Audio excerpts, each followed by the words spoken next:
ভাই কি বলবো, এটা কি ইন্টার মিয়ামি, এটা কি ইন্টার মিয়ামি প্লেয়ার নাকি রোবট? মানে যখন মেসি বলে ভাই সামনে যাও, তখন সামনে যাও। যেমন আমরা হচ্ছে রোবটে যখন টিপ দেই, রিমোটে টিপ দিই, তখন রোবট দৌড় মারে। তো সেই রকম হয়েছে ভাই। মানে প্লেয়ার লড়েই না রে ভাই। যে একটা প্লেয়ারের কাছে বল গেছে, আমার মিডফিল্ড যার আমার কাছে বল আছে, যে এটা কি আছে একটু সামনে যাব, যে বলটা সামনে যায় এটা দিব, এর হা করে তা থাকে। মানে দর্শক, ওরা খেলতে আয় নাই, ওরা মনে হয় দর্শক এরা, বুঝেন নাই?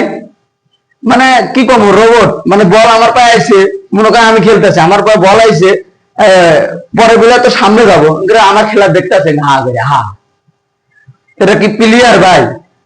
ভাই একের খেলার লাগবে না, এরা দর্শক হিসেবে মানায়, একের দর্শক হিসেবে মানায়। হাফ টাইমের আগে একটা গোল খাইলো, এখন যে লাস্ট হাফে কি হবো, এখন মেসি আছে, দেখা যাক কি হয়। আমরা এক মেসির উপর ভরসা করে আছি, যে আমরা কত আশা করে আছি মেসি, মেসি কাপটা নিব। বলে কি কম আর এদের, মানে বলার ভাষা নাই।